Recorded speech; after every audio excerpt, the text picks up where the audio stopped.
বাবাকে বলে, দেব কথায় কথায় শুধু আমাকে অপমান করে।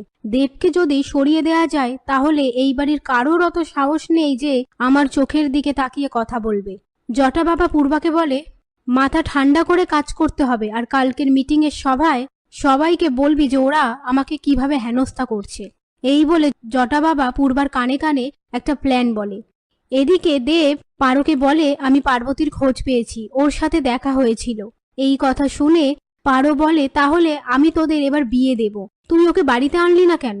দেব বলে, পার্বতী এখন বিশাল অবস্থা, ও এখন অনেক বড় অফিসার হয়েছে, অহংকারে মাটিতে পা পড়ছে না। আর ও যখন আমাকে বাস থেকে দেখেছিল তাহলে ও তখনই আসেনি কেন?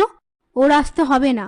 সেই মুহূর্তে পূর্বা জলের গ্লাসের মধ্যে ঘুমের ওষুধ মিশিয়ে এনে দেবকে বলে, তুই সারাক্ষণ কি একটা ওষুধ খাচ্ছিস, তোকে তো তাড়াতাড়ি সুস্থ হতে হবে, এখন একটা ওষুধ আছে, এনে খেয়ে নে। এই বলে পূর্বা নিজের হাতে দেবকে ওষুধ খাইয়ে দেয়, আর দেব সেখান থেকে চলে যায়। এরপর দেব পার্বতীর বাড়িতে এলে পার্বতী দরজা খুলে দেবকে দেখে বলে, আপনি এখানে? আমার বাড়ির ঠিকানা কি করে পেলেন? দেব পার্বতীকে বলে, ডিপার্টমেন্টে কি তোমার একারই চেনা জানা আছে? ওখানে আমার অনেক সোর্স আছে, ওদের থেকেই পেয়েছি।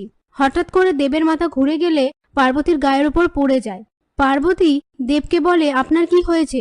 আমি তো আছি আপনার পাশে সব সময়। এর আগে তো আপনাকে এরকম অবস্থায় দেখিনি, কি করে হলো আপনার এই অবস্থা? দেব পার্বতীকে বলে, আমি নিজেই নিজেকে চিনতে পারি না, মাঝে মাঝে তো মনে হয় আমার বেঁচে থাকাই মুশকিল। আমার নিজেকে সুস্থ রাখার জন্য রোজ ওষুধ খেতে হয়। পার্বতী বলে, কিসের ওষুধ খান আপনি? দেব বলে, তুমি কেন জিজ্ঞেস করছো?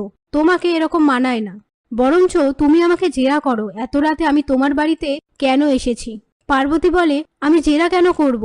আপনাকে আমি খুব ভালো করে চিনি, আমার বিরুদ্ধে আপনার কোনো গোপন অভিসন্ধি থাকতে পারে না।